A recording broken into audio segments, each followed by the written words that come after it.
Now let's talk with Sister Joan. Sister Joan, welcome back. Thanks, That's a Dan. powerful, powerful message, and I want us to talk about the dark night of the soul. But before we do, would you please share with us what it's like to live in community as a Benedictine nun for all these years? I think we're curious about that experience, about how you work with the other sisters, how you're able to do so many things that you do. You get a better understanding, I think, of religious life, and certainly of Benedictine religious life, if you realize that the function of Benedictine community life is to model the universal acceptance of the stranger. Okay. You're living with strangers all your life. In the very same country where people say, I wouldn't live on a block with those people. In the very same world where people say, I don't understand them at all, and I really have no intention of trying to find out. We love to talk in this culture now about our comfort zone, coming out of our comfort zone. The Benedictine community is a community that makes a comfort zone out of all the discomfort zones in the world. Sister Joan, you're well known for all the books that you've written and going all around the world speaking, but what is your daily life like when you're at home? Who do you live with? Where do you live? How many people are there? Well, there are 123 sisters in the total community, and we like to talk about our major monastery out on East Lake Road and our in-town monastery. The in-town monastery started in 1856, and all of us were concentrated at that time.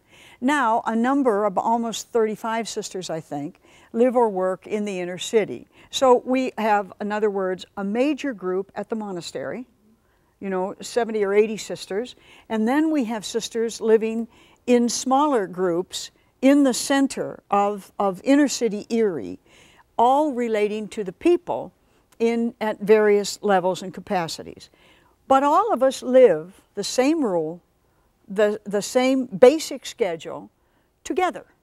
So we live in communities, sometimes this very large one, and sometimes smaller ones, like any family. I live with 3 other sisters, but on the other hand, right across the driveway, we have another 5 or 6 sisters living in the second building, 2 more here, 2 more there, 3 more there, and we're a clan. We have a capacity for clinging to one another. That somehow or other that is our community. And the sisters who live in town spend a lot of time at the major monastery outside of town. So the very first thing you do, whatever your schedule demands, is there's morning prayer. There is your morning work. For many of us who work together and whose schedules internally in any given arena, we'll have noon prayer. We work again in the afternoon. We go home, wherever home is, for Vespers in the evening. We eat together. The family meal is a big thing for us. It's the extension of the Eucharist that begins in chapel. It is that moment when we serve one another. Now, we're living this schedule in a fast food society. We're living it in a society where individualism, not community, is more the order of the day. I live with a sister who's well known in the ecological movement in this country, was one of the beginners of the Earth Force movement. That sister is in meetings all over this country trying to move us, make us greener, and to train children. But you ought to see her structure her life. If something is going on in the evening in the community, she'll go to work, come back to that, come back for supper, go back to work, go out to a meeting, get on a plane, go to Harrisburg, come back. The second sister I live with is a woman's advocate in our soup kitchen. This is a sister who starts in August preparing for Christmas. She now has over 2,000 families providing 2,000 bags of gifts for children who would never see a gift. She runs her legs off in that city begging, and she hasn't missed a kid or a family yet. If she comes within 6 feet of you, if she walks in here right, I promise you, you will be giving gifts for Christmas. Well, I know we want to hear more about this, but I want to take a little bit of time that we have left to talk briefly about the Dark Night of the Soul. Were you at all surprised to read Mother Teresa's recent extended struggle? I have to be very honest with you. I read about it in a paper. You may know more than I do. I haven't seen it, so well, it was revealed that, you know, she had such a dark night of the soul that was so much more than anyone realized. Her felt the absence of God so profoundly, and I think many people wondered: is it helpful to know that about somebody like Mother Teresa?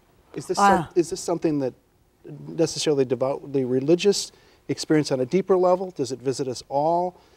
It's an extended question we're not going to have a lot of time for, but... Well, quickly, yes. I think it's a universal process of the spiritual life.